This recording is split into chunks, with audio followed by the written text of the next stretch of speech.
What is up, guys? Welcome back to episode 4 of our YZ500 Annihilator build. My name is Charles, owner of mXrevival and mXrevival.com. Don't forget to head over to mXrevival for your chance to win this YZ500 two-stroke when I'm all done building it. And as is with every YZ500 build episode, we have more MX parts giveaways today and every episode upcoming. Now in today's episode, we're going to be doing a few frame modifications in order to get our BRC Racing YZM500 engine to fit in here properly. I do have a little bit of rub, a little bit of contact. Interestingly enough though, there's another gentleman named Mike with another prototype engine like ours that is also using a 2003, and he doesn't have the same rub issues that I have. At any rate, I thought that was interesting. He has the exact same frame, but he doesn't have the exact same issues. And after we get through a few frame modifications together today, we are going to head over to see my buddy Dean at Fast Blast and Coat down at Boise. He's going to be taking care of all the powder coating on this build, and we have a really cool and exciting video lined up for you guys. He's going to let us bring the frame in,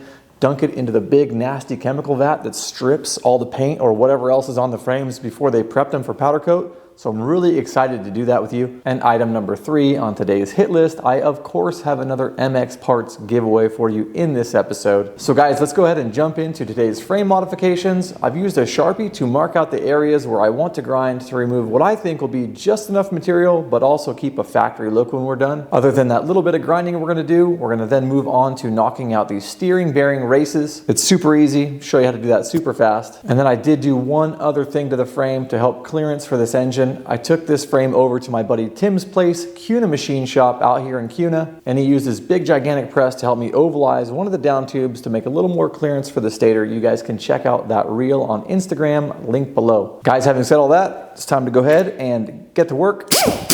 Be sure to wear safety glasses, dust mask, gloves when you're doing this stuff. When you are making metal flyings, you do not want to breathe this stuff. It is so bad for you. It will kill you early. I'm also going to be using a vacuum to collect some of the dust as we go, and this is just extremely important in general, not to mention in an enclosed space like this. So don't be a dumbass. All right, guys, if I sound a little muffled, you can see why. We're going to go ahead and start grinding above and below. You can see my Sharpie marks here, and then I also have some little V's about an inch away from the center of this hole on either side, and that is where the case sort of contacts. Those are my issues there. I actually don't have that issue on this side, but I'm going to go ahead and make them look the same just in case when I clearance a different area in the back in a minute with you guys. That lets the engine roll, and then I end up with some contact over here after all. So I'm going to be using some of my buddy Cameron's products, Prime MX products. We have one of his flap wheels here. We're going to try this first, and if this is not abrasive enough, we're going to move on to something I know will work. One of the coarse wheels. They're the ones we use on our benchtop grinders all the time. So it's going to get a little noisy. We got the vacuum. And of course, a little more noise with the flap wheel. So time to have a little bit of fun, and let's get grinding.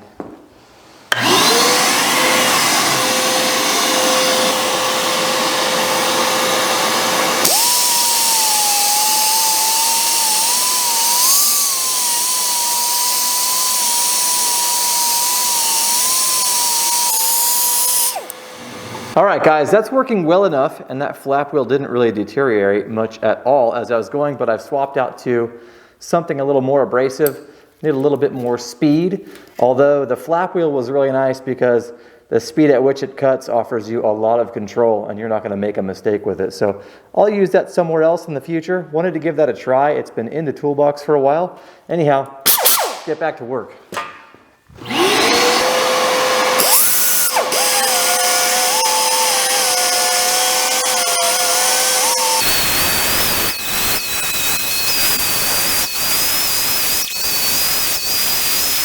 All right, guys, super easy. It only took me about 10 minutes to do all 4 corners of this. The coarse Prime MX wheel was the perfect size for where I'm working. It gets in here really, really well, although I did send our little friend to Valhalla, it looks like. I kind of beat the crap out of it, so don't push on these too hard. They wear out fast. Another great thing with this wheel was just like the flap, it doesn't really allow you to make mistakes. It doesn't cut crazy fast, and so you can just go to work with it, and it's not going to burn a hole or a divot or anything into your workspace. So I really like these. These have been my favorite so far across the board, whether it's the 6-inch, 8-inch, and I may or may not be giving away some of these in today's video. Now guys, my next order of business is this big weld right here. kind of where a couple pieces of the frame come together. This sucker is real big, it's real tall, somewhat unnecessary, I'm sure. We're gonna take the top of this weld down just a little bit. And the reason being is when the engine is in here, one of the bolts from the primary clutch cover, the bigger one, not the small round one, is actually just barely tapping this right here. And it's actually shifting the engine up on this side. And again, that's why I clearanced this frame mount up here on the side I didn't have contact, because I think when it twists back down and starts to rest, because we make some room, that I might end up with a little rub issue on this upper frame mount over here. So we're gonna go ahead and squeeze the life, the last little bit of life, out of this flap wheel here and make a little more room. Now we're gonna go ahead and check and see if the engine fits.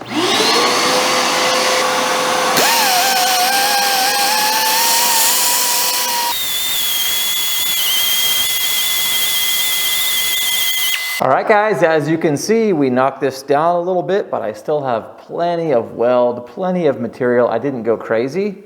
And I wanna go ahead and take a minute to drop the engine in here, test fit it, throw the swing arm back through it, and swing arm pin back through it, and just see where we're at up front and back here. Everything else has been great. And I gotta say, while I was asking this wheel who its daddy was and sending it into oblivion, lots of pieces actually did hit me right in the eyes. So again, don't be a dumbass. Wear your safety glasses. It was actually pretty erotic. I enjoyed it. All right, guys, time to do a little test fit. I think things are gonna be looking pretty good after this. I may need to do a little more grinding. We're about to find out. All right, we're in. We'll go ahead and throw our front engine mount in there. Throw our lower in there. Give that a wiggle. Let's see, all right, in all the way. In all the way. Go ahead and do our swing arm in the back here. Get that pin through it. Actually, it already feels better. As I was putting the swing arm in there, it felt like it was rubbing a little bit less on its way through. Pin went in a little bit easier. All right, let's see. Do we have contact? No contact over here. I mentioned that earlier. How about this side? We got a little bit of clearance back here. Cool, we're not touching here anymore. Exactly what I hoped for. And then as you can see, engines, dirt bikes in general, kind of sloppy. I mean, you got holes that are kind of bigger than they need to be, and then you got the same situation up top with the head stay. So that's kind of cool. Dirt bikes have sort of a loose tolerance if it's not in terms of the engine, just kind of like the chassis and outside areas. Got a little wiggle room. Depending on where this ends up, and we'll have to go ahead and test it with the cylinder on too, find out if I can get all this to jive and this to lift or be in a certain area, and find out where we're at. So far, so good. It's looking a lot better. As for the other side, over here, gotta love stands with wheels. Guys, it's looking good. I know on camera it looks like this bolt is still touching. I've got about 1 millimeter of clearance under the engine casing. The engine case is actually what was contacting this weld initially, a little further back, and then the bolt head was contacting a little further out, a little further forward. When I move the engine around,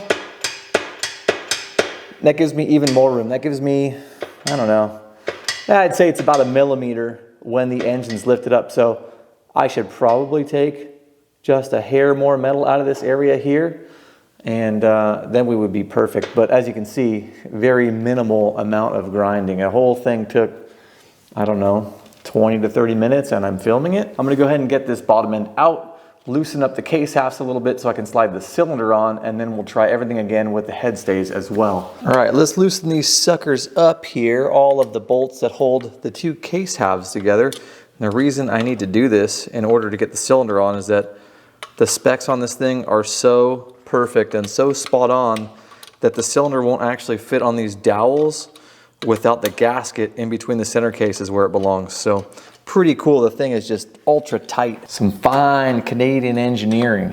All right, now that we've got that loose, we can go ahead and drop our freaking gorgeous vapor blasted BRC Racing cylinder on.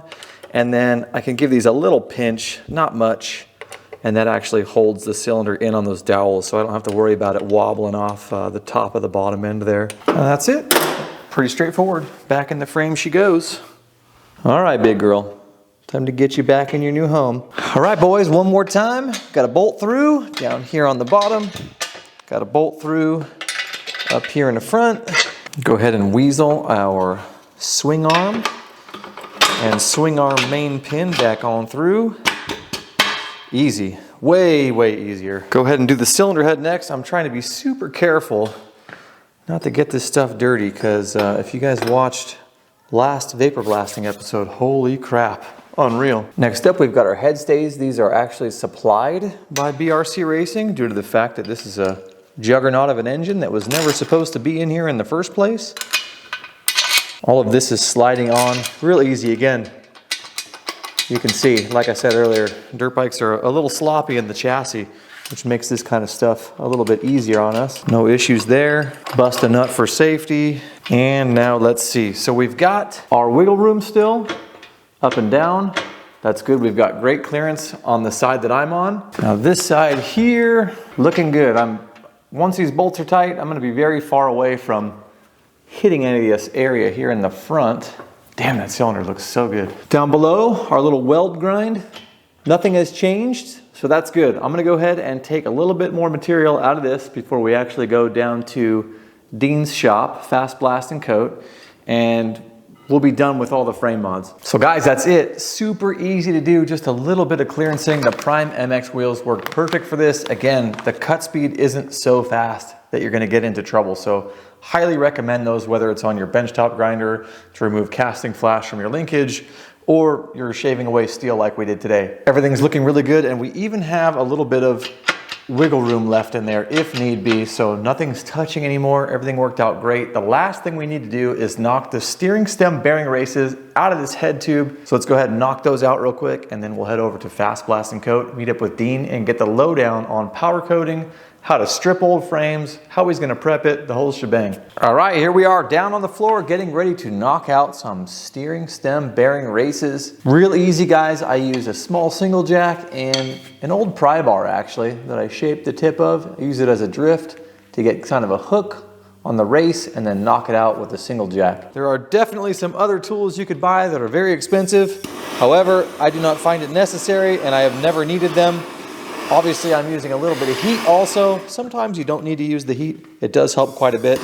What you're doing is trying to get the steel around the race to expand so that these fall out easier. Guys, I'm gonna leave you a link to these DecalWorks floor mats too. These things have been saving my ass and my $5,000 floor, mind you, when I've been taking this apart. Grease is flying out. Obviously, we had Prime MX wheels going everywhere. I washed the frame yesterday. It was leaking water everywhere. These things are absolute lifesavers, and they look really cool into your bike. So check those out when you have some free time. Now I'm just gonna go ahead and slide my little homemade driver tool in here. You'll be able to catch a lip of the bearing most of the time. Sometimes there isn't much to grab onto. In the case of steel frame YZs, never really had bad luck. And the reason I use these old pry bars too is it's straight and then it angles, so I can bury the straight part against one side and the angled side is stuck, driving itself into the lip I'm trying to catch of the bearing race. So that's why I love these. I find they lock in and do a really good job. I'll stand inside the frame down here too and just give her a few whacks.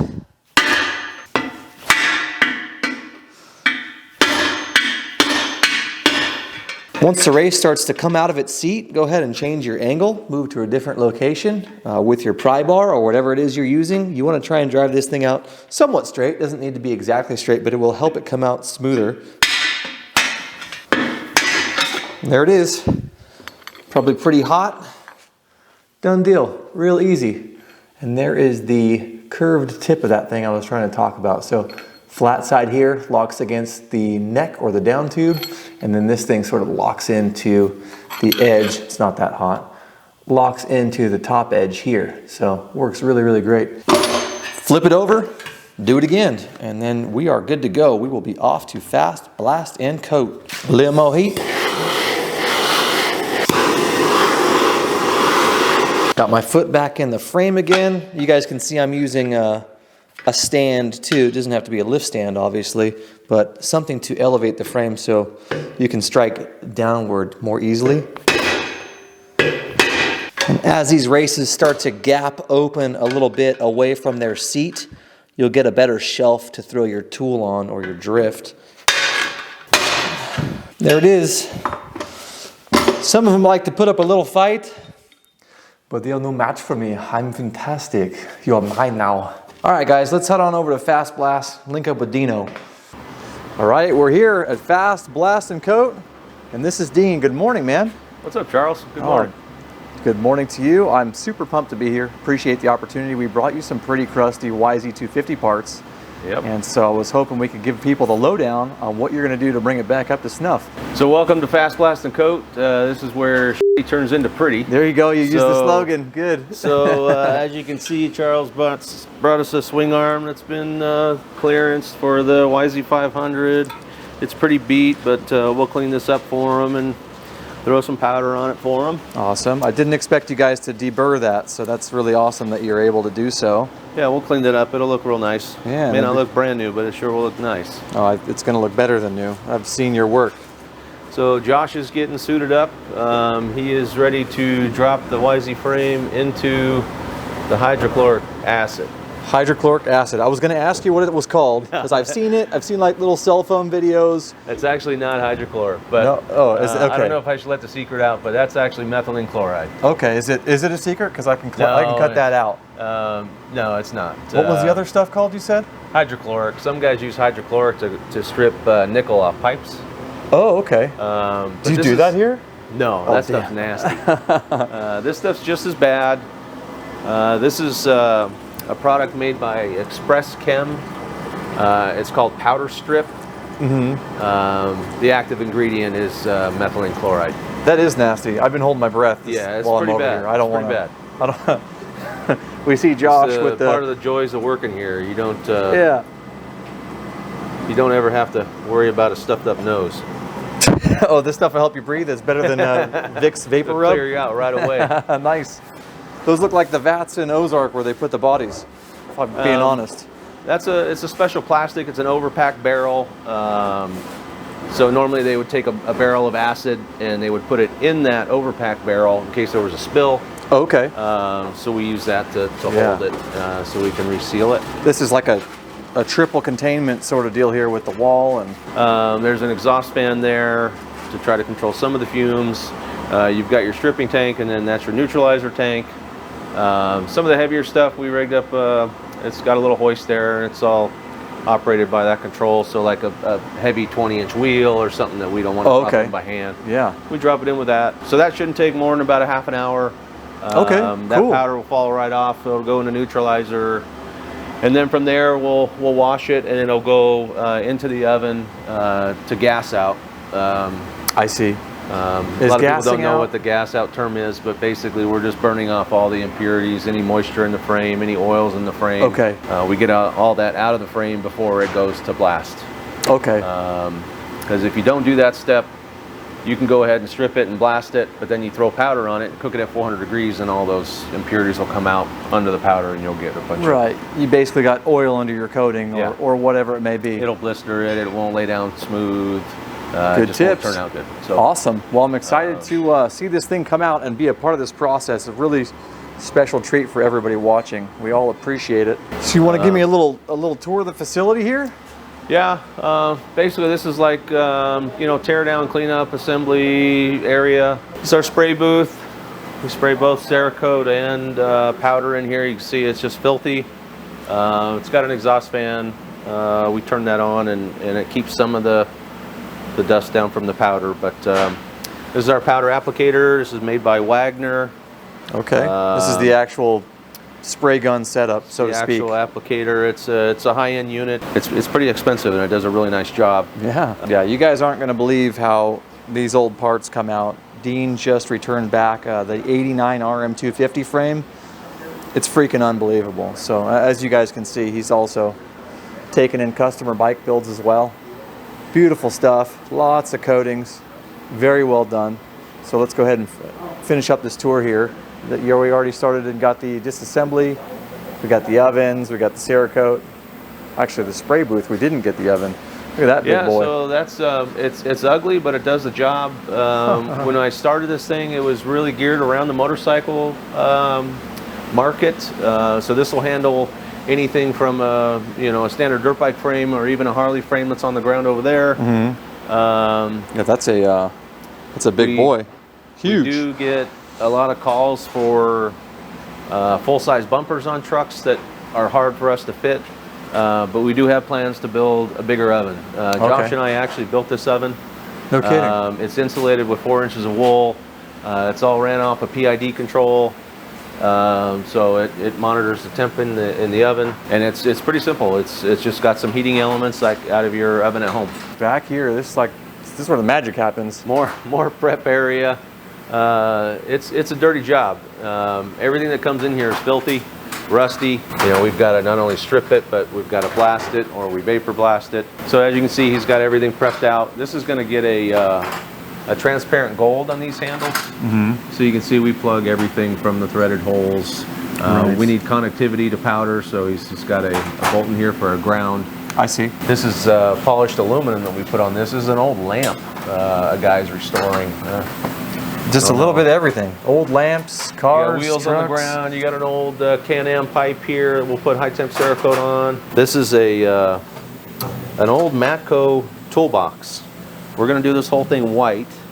It's like a war era piece. So that's been stripped and gassed out. And you can see how ugly it is when it comes out of gas out. Okay, so there's no more oil. And then it'll go to blast, which is over here. So we've got these blasted and ready to coat. So that's what it'll look like, ready to coat. Oh, I see. That's the next stage of prep to look real concrete colored, so to speak. So we did a trial and error. So we took his old logo and we recreated it to look like new. This is all done in powder. No kidding. So that's polished killer. aluminum, and then we lay the black in there and the red in there, and that's all done in powder. So it really, you guys have the capability to do pretty much everything. It doesn't matter how intricate it is. Yeah, that is what we specialize in, the one-off. We can change colors in this thing in about 2 minutes. So it's not like we're a production shop where they're running only black today. You know, I can put 8 different colors in that in a day if I want to.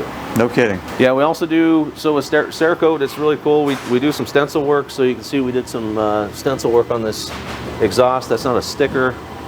So basically we vapor blasted the can, laid the sticker down, sprayed it in midnight bronze, and then you remove the sticker, and then I clear coated the whole thing. We're gonna have to do that on the 500. Yeah, we can do something very really cool.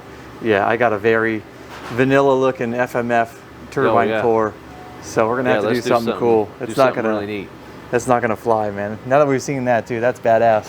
Super I probably cool. should have shadowed that. I could have hit that with my airbrush and done some shadowing on that. Okay, give like the logo a little more depth, kind of. Yeah. I think we'll do that to yours. Okay. Yours will be the first one. You're the master. I'm And open to then, suggestion and your creativity on anything. Yeah. As you can see, we've done pretty much everything on this thing's coated. We did the Yes. hubs and the wheels, and we laced those in-house. Springs done, frames done, motors done. Looks like somebody had some fun on this thing. They got a test right in? Yeah, he got his test right in. He broke it in, bringing it back for a checkup. We're going to check every nut and bolt and just go through it before he goes out next. Beautiful. We're going to take a little peek inside the vat here and see what's going on. Yeah, anybody looking for a job? You're hired. How much? How much an hour? $100 an hour. Oh, you, the shop stripper? Yeah. You are the shop stripper, Josh. So you can see that's Shake coming it. off, and what did that take? Maybe it's only been in there about 15 minutes, 20 minutes maybe. Yeah, maybe not even that long. It's literally coming off. Oh wow, yeah. So Pretty nasty.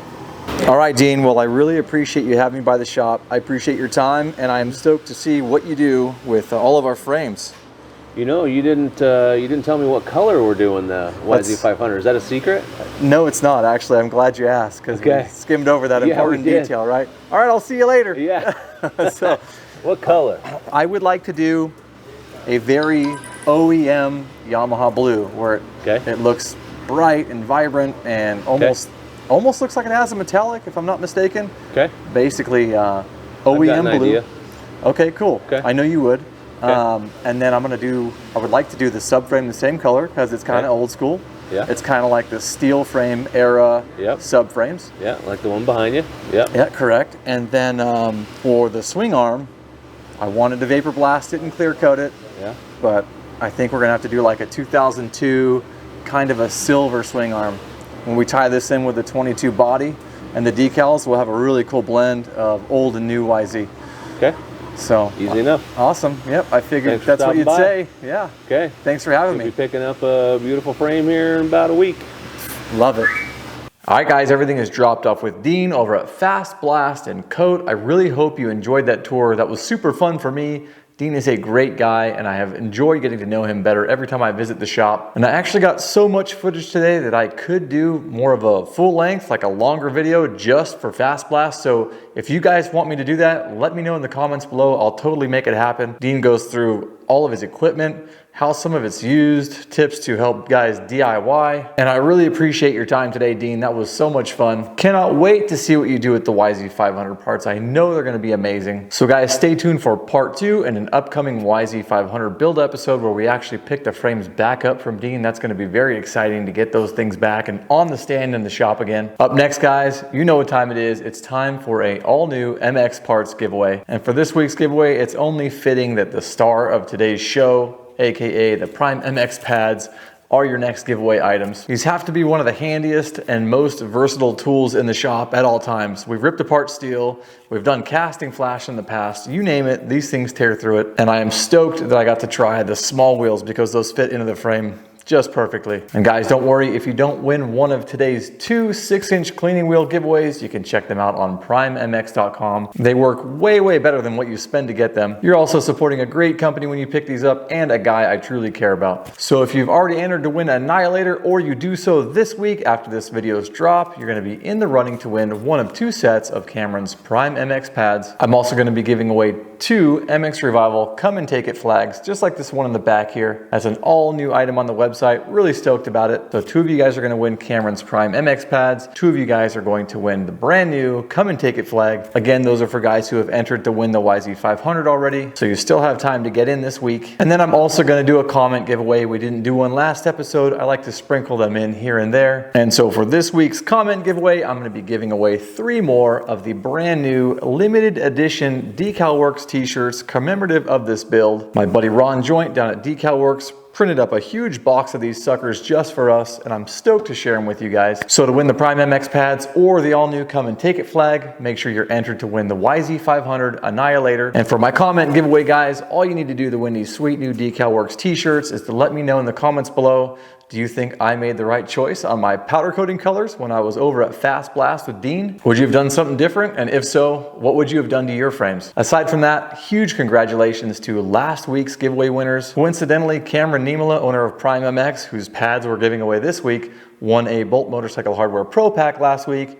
And my good buddy Logan Ryder did the same. They both scored complete Bolt Motorcycle Hardware Pro Packs. Those things are loaded to the gills with freaking parts, bolts, pinch bolts, springs, pipe joiners, everything, you name it. That was a sweet giveaway, and they're only gonna get sweeter. Guys, I have $100 gift cards to give away. I've got some Electron carburetors to give away. I've got some 3D printed brake line guides to give away. I've got some Phoenix handlebars to give away. All that stuff is coming when all the parts from the bike come back and we start the actual build process. Can't burn up everything here in the beginning, you understand. Anyway guys, coming up in episode 5, we're gonna finally be over at Elite Moto Factory, Tony Jeski's place, Uncle Tony. We're gonna be taking the old YZ engine apart, inspecting all the components inside, finding out what we can reuse, what we can replace. I drained the oil out of this thing. It's not looking good. I got about, I don't know, half of a quart maybe of oil out of this engine, and it was full of metal. The drain plug had a 1/4-inch strip of metal slag on the top. So we'll see what's going on in episode 5 when we get inside that engine. Once we find out what it looks like inside, what we can reuse, what we can replace, we're gonna be also assembling the YZ500 engine officially. That thing is a freaking monster and I cannot wait. This might be one of my most anticipated episodes. We're actually gonna be in the shop with Tony. I'm gonna mic him up with one of my DJI mics. We're gonna go through all the parts, the engines. I'm sure I'm gonna learn something. Just looking very, very forward to it. So stay tuned for that. Guys, thank you so much for watching today's episode. I hope you enjoyed all the frame mods and the powder coating. Don't forget to get your asses over to mXrevival.com to get entered to win our YZ500 build. You do not wanna keep missing out on these giveaways, especially now that you know what's coming up. If you wanna get caught up on the entire playlist so far, you can go ahead and check that out right here. Here's a little link for you right here to get over to mXrevival.com so you can enter to win our YZ500. And until next time, guys, shred safe, and I will see you very soon.